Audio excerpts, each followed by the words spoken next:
Okay, we're live. Good morning. It's Donna Manley from Lady Bosses here for our Tuesday morning live. And it is just 10 o'clock and 22 seconds. So I'll wait just a minute. That's all. And give you ladies a chance to hop in. Anyway, gorgeous weather. I don't know where you live. Actually, I see pictures. Pictures and videos of friends in Colorado, and it's amazing how all different times of year they have snow and it's all nuts. But Southeast Pennsylvania people, get outside. It's gorgeous. Hey, Rachie. How are you? Okay. 10 o'clock. We're going to be at 10:01 pretty soon. Bingo, 10:01. Okay, let's get started. So good morning. I see somebody else is here, but I'm not sure who. And you don't realize until you start doing Facebook Lives on a regular basis how much of a delay there is. Oh my gosh. Sometimes your comments don't come through until what feels like many minutes after you've posted them. And I know that from being the poster too. It's amazing how big a delay there is. But anyway, I'll figure out who's here like maybe half an hour from now. So anyway, welcome. Okay, well, we were 2. Now we're back to 1. So anyway, let's get rolling. Topic today is getting back on track. And that's because after, I don't even know, we're almost 3 months into this. And everything in life has changed. Nothing is the same as it used to be. But now things are really starting to change and open up, and people are going out. And I'll tell you, it's the typical pendulum swing, right? Like everything was so strict, and now it seems like a lot of people are just throwing everything out the window, and that pendulum swinging all the way, and they're out with total reckless abandon and just like nothing ever happened. So lots going on, but bottom line, things are opening up, things are changing. And so how do we start to get back on track? Because for some of us, for a lot of us, it means you can start doing business again. It means you can start going out to get something to eat again. It's a shame. Some people who need to do business desperately still have to wait. And it's just really a shame. I hope this doesn't impact them too much longer. But we're starting to move back into society, back into a life, that's very different than what we've been living the last few months. So how do you navigate that? How do you negotiate that? So my number one piece of advice is to really be true to you. Do not feel pressure from any of your peers, from the media, from anything to move into a situation that you're not comfortable in yet. Okay, I have a networking group that I started 3 years ago, and we meet every Tuesday morning. And obviously we haven't been meeting live for 3 months. We've been doing Zoom calls, but this morning was the first morning we met live again. And there are some people who didn't come. And, in one particular case, I know it's because, there are some health issues that make this person, very high risk. And so that person has to really be careful and take their time moving back into life as we knew it. And a couple of the others, I'm not sure, but, it may be because of the reason too that they didn't feel a comfort level going out and being with people live yet. So I don't know. None of that matters. But my bottom line to any of you is do what you're comfortable doing. Stay true to what you feel comfortable with. And listen, we talked a few weeks ago about being judgy. This is where you don't get judgy. If somebody doesn't feel comfortable yet, and you do, and you think whatever you think, this is not the place to pass any judgment and say, God, you're really being stupid. You're really being whatever. And honestly, I hate using those words, but I'm quoting the stuff I'm seeing every day in social media. And it's just wrong. Don't get judgy. Allow everybody their own space. You do you, and I'll do me. So if somebody's totally comfortable being out, not wearing a mask, stop passing judgment. Stop looking at them and saying, I don't believe them. They don't care about people. They have no ounce of care or concern for anybody but themselves. Don't be judgy. You don't know their story. You don't know if they're not wearing a mask because they have medical conditions. You don't know if they're not wearing a mask because they're interpreting the facts differently than you are. Every one of us has a differing opinion, and every one of us can find medical and scientific evidence to support that decision. We know that, right? Your support, your research that you've done is not the only research out there, and it's no more or less reliable than anybody else's. So don't pass judgment. So if you're not going to pass judgment, that's number one. But then number two is don't give a crap what people think. If you're not comfortable going out yet, then don't go out. Do what you have to do. If you can only go out and start to integrate into society again, and you're only comfortable wearing a mask and social distancing, then do that. We had one gal today who wore a mask to our meeting. Nobody else did, but we did socially distance, and that's fine. Excuse me. That is not COVID. I just got something stuck in my throat. But at least I've learned by now to make sure I always have some water with me when I'm talking, because sometimes I just get dry and I can't talk anymore. Okay, better. But the point is, do what you're comfortable doing, and don't be pressured by anybody to do or go out or act in a way that's not comfortable to you. So be true to yourself. So that's number one. Number two, as we're starting to integrate a little more of life again, we're going to have to start to build some structure, because face it, for the last 2.5, 3 months, structure has gone out the window for most of you. For most of it, it's like, today it was funny, this is like only the second time I've put makeup on in about 4 months. And believe me, there's not much, there's a little bit on my eyes and that's it. But, one of the other gals was saying, yeah, like I'm wearing real pants, because she's used to wearing, just, elastic waist capris and just more casual stuff around the house. And I saw the funniest post yesterday. A girlfriend of mine said, this is working at home. She said, first I had a sundress on, and then it got a little cool, so I put a sweater on top of it, and then I got a little cool again, so I put pants on under it. So she's got this hodgepodge of fashion. She's got a dress and pants and a jacket. 5 months ago, we weren't living like that. But with living at home, everything's gotten way more lax. We're not getting up and fixing ourselves up. We're not, actually there are two women there, though. I looked at them, I said, the two of you have put makeup on every day since this started, right? And they were, yeah.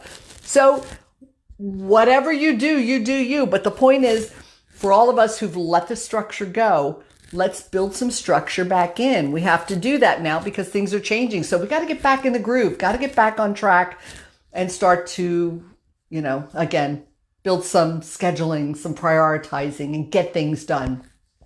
So in doing that, my biggest suggestion is that the first thing every day, as soon as you can, or if you can, you got to do something for yourself. You've got to take care of yourself first. You know that. You've heard it a million times. I've said it a million times. If you don't take care of yourself, you're not going to be good for anybody or anything, and you're not going to be good for yourself. So self-care comes first. Now, everybody talks about a morning routine being so important, and I totally agree, because it's something you need to get you off to a strong start. You're not going to get off to a strong start if you have no routine and you're not doing anything. So figure out what works for you. There are things called the Miracle Morning, and I haven't looked into it real closely, and so I can't even speak to it, but I know women who've done it love it. I know there's meditation and maybe exercise, but I'm not even sure. Other people get up and they have meditation and quiet time, and then they exercise before they do anything else. And that's all awesome, because think about it. Your body feels good. When your body feels good, it affects your mind. It affects your emotion. You just feel strong and you feel good after you've done something physical, right? You all know that. Is no matter how much you hate doing it, you know how good you feel afterwards. And then to just have a time of meditation and a quiet time to just clear your mind. Think about how strong a start that is to your day if you just take some time to take care of yourself first. And again, do what works for you. For some people, they might not do all that stuff, but it's nothing more than making sure they don't leave their room without hitting the bathroom and getting their shower, putting makeup on and getting dressed. And that puts them in such a healthy space mentally and emotionally that they're ready for their day. I will not exercise in the morning. I'll tell you that right now. I get my exercise in, not as much as I should, but enough to satisfy me. And I don't sit and meditate, but in the morning, I go downstairs and have my coffee before I do anything. But then before I start with my day, I wash my face. I do my whole skincare routine. I don't put makeup on. I don't do my hair, throw it up in a messy bun, because that's easy when you have long hair, right? But then I make my bed. Do not ever walk out of my room without making my bed. That's enough to get me started strong for the day, because I don't know, is it a colonel? There's some gentleman who's talks, I think he even wrote a book that says how successful people make their beds. And it's really true. If you don't do it, just try doing it, because it brings order to your mind and it can bring order to your whole day. My office is on my second floor. So every time I'm going in and out of my office, I see into my bedroom. And I can't tell you, just seeing the order in my bedroom puts me in a really orderly, clear-headed place where I just feel like I'm ready. I'm ready to start my day. And after I do that, I go downstairs, I do the dishes, I make sure things are put away. And when everything's in order, then I start my day. And I'm starting it with a clear head. I'm starting it strong. I'm starting it with order. And I can get so much more done that way than if everything's just haphazard. So you have to start to build that order back into your day. So think about what a morning routine could look like for you. And it could be 15 minutes. It could be an hour. If you're going to exercise and meditate and do different things, you might take an hour. Do whatever it is that works for you that gets your day started strong. But take care of yourself first, because that's going to start you strong. If you're not in a good place mentally and emotionally, you've just screwed your whole day. You're not going to be good for anything except binge watching something on Netflix. So not saying there can't be days like that, but you still need to start those days strong too, and make sure that's a choice and not just the road you happen to be on and where you landed. Okay, so start your day strong. Then you got to get into scheduling. We got to start scheduling again, because we got to start getting back on track. So do it again. The only things in life that are going to work are the things you'll do. So figure out what's going to work for you, whether digital stuff works for you, whether pencil and paper work. But if pen and paper work for you, have a couple books. Have a book for personal things, have a book for business things, have a book for your health, whatever, or even just a page, and just have a to-do list of like, what are the things that are important to me that I should be doing every day for my health? What are the important things I need to do for my business? What are important things to me that concern my family and my friends? And then every day, you can either do this Sunday for the whole week or do it the night before or first thing in the morning. It could be part of your getting ready for the day. But look at those lists and figure out what are the most important things. Don't pick the things that are fun to do. That, oh, you know what? That's only going to take 5 minutes. Let me knock that out because that's fun and I'll get done quick and it'll make me feel good that I did something. That's all well and good. But you know how often the important things on your list get overlooked day after day after day because they're going to be tough. They're going to make you uncomfortable. They're just not things you enjoy doing. So you procrastinate and you keep putting them off. Now, we've talked about procrastination before and it can be a really good thing. But there are some times where we procrastinate too long and you don't leave yourself enough time to tackle that project and do it well. If you're going to do it well, you have to allow enough time to work on it. So make sure you're not putting it off too long, but then do what you have to focus and get it done. So look in all those categories. I think they're the top 3 categories: your business, family/friends, and your health. These are things where you should be tackling something meaningful every single day. So however you do it, like I said, if you make 3 lists and you pick one thing from each list and that's all you do, that's fine. And when you're thinking about your scheduling, think about what works for you too. Do you need to do a little bit of something every single day, 7 days a week? Some people would rather work an hour a day, 7 days a week than work 2 days for 4 hours. You know, whatever it is that works for you, figure out what works best. For me, it works best to like beginning of the week, Monday, Tuesday, get the bulk of my work done, get 80% of the things that I have to accomplish that week done in 2 days. And then the rest of the week, I still might have meetings, I still might have things to do, but I've knocked out all the most important things in those first few days. So the rest of the week, I can get stuff done, I can kind of coast. Sundays are my days to get my laundry done. Laundry gets done on Sundays. And over the weekend, I have like a running to-do list of every single thing that I want to get done. That's not necessarily critical, has to be done this week, because if it has to get done this week, it goes on my weekly planner. But this is just stuff like, hey, you know, someday I got to work on this. And then each weekend, as I have time, I try and pick one thing off that list and knock it out that week. So little things like that are just little hints for how to get you scheduled again, how to prioritize. And seriously, the prioritizing is important. You can procrastinate to a point, but at some point you got to eat that frog. If you haven't heard me say that before, it's a great book. And truth be told, I haven't read it, but I've heard so many people talk about it. And the premise is just like do the hard thing first. Just get it out of the way.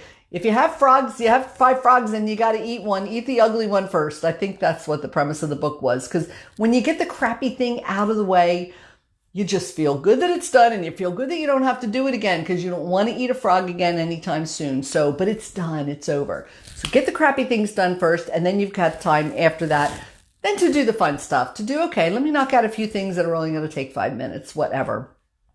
So that's the bulk of what I have. Let's just review. Number 1, be true to yourself. As we start to move out into society again, as things start to open up, be true to what you feel comfortable doing. Don't be judgy if somebody else doesn't feel the same way because nobody else is going to feel exactly the same way as you. Everybody's going to have a little bit of a different take. They're not stupid because they don't agree with you. They're not inconsiderate because they don't agree with you and so they don't care if people die. I mean, we've all heard all the stuff that's going around. So do what's true to you. Do what you're comfortable doing. Don't be pressured into doing something you're not comfortable with yet. But don't be judgy if other people don't feel the same way. That's number 1. Number 2 is bring structure back. You've got to start to bring structure back. You've got to start to schedule and prioritize because we got to get back, get on track, hit the ground running now. Let's start getting things done again. So you're only going to do that again now by building in some structure. So number 1, take care of yourself. That's the most important thing. Every day, figure out what you need to do for the beginning of your day to start your day strong, to start your day with order. Just make sure you're doing that. And then after that, then what do you need to do today from a business standpoint? What do you need to do from a personal family standpoint? Because make sure you don't get so busy that you're not paying attention to the things that are most important to you. And then make sure from a health standpoint, because again, that's still part of taking care of yourself, but don't neglect that. You can get too busy and find it very easy to neglect yourself because when we get busy, our self-care goes to the bottom of the pile, right? That happens. And it happens especially because we're women. And I'm not sure if that's something learned or just instinctually how we are, that we're more of the caregivers and take care of everybody's self and everybody else first and ourselves last. I don't know why that is, but it seems to be true. So this is really odd. This happened last week too. There are comments. It's so funny because I didn't see any last week. Then when we got off, then I saw them. So see, oh good. Hi ladies. I didn't even realize who was here. Oh, Lori says, I find myself justifying my cough as well. Lori, do you know how many times I did that in the meeting today? I always have this dry cough. And 25 years ago, my mom and I had our uvulas removed because our snoring was horrible. I mean, we both snored like a drunken sailor. You could hear me from one end of the house to absolutely the opposite. So we had our uvulas removed. And in the last couple of years, all of a sudden, we cough all the time. And honestly, when my mom coughs, it sounds like she's dying. Mine's not that bad, but I always have this dry tickle. And we just started to think, I wonder if it has anything to do with the fact that that's gone. But yes, every time I cough today, it's like, guys, I don't have COVID. I'm healthy. I'm good. Really, I just cough. If you paid attention to all the years you've known me, you'd know I just cough a lot. So I'm not sick. But Lori, that's so funny you say that because that is so true. And let's see. Bunny, Navy Admiral, yes. Google YouTube, make your bed. So worth watching. He did a commencement address somewhere, I think. And that's where he gave that speech for making your bed, how successful people make their beds. And it's a way bigger topic than that. But the root of it is that, the order it brings to your life is the kind of order you need in your life if you want to be successful. And we all want to be successful. And we're not talking just business and make a lot of money. Do you want to be a good wife? Do you want to be a good mother? Do you want to be a good friend? Do you want to be a good person who cares about other people? Do you want to do your best and follow and achieve your goals? Absolutely. You want to be the best you can be, because otherwise, what's the point? Why are you here? Why are you doing anything to better yourself if you don't want to be the best you can be? Starts with making your bed. I mean, that's a simple thing, but check him out. He's got some great things to say about it. Lori says, well, in my case, I was allergic to blood pressure meds. Well, there's that too. And allergies right now. Oh my goodness. I was out for a walk with a girlfriend Thursday. I started sneezing and couldn't stop. And then I started coughing and couldn't stop. And I think it was just allergies. So yeah, crazy stuff. So that's what I've got for you today. It's exciting to see things opening up. It was so nice being in that meeting live today. There were 9 of us there, and it was just really awesome seeing everybody again. And yeah, we're all going to be happy when things become a little more normal. But you know what? You do that at your pace. You do you, I'll do me. We're not going to judge each other. Let's just all support each other, whether we agree or not. And that's it, ladies. Listen, have a great day. Have a great week. And we'll be back here same time, same place next week. See ya.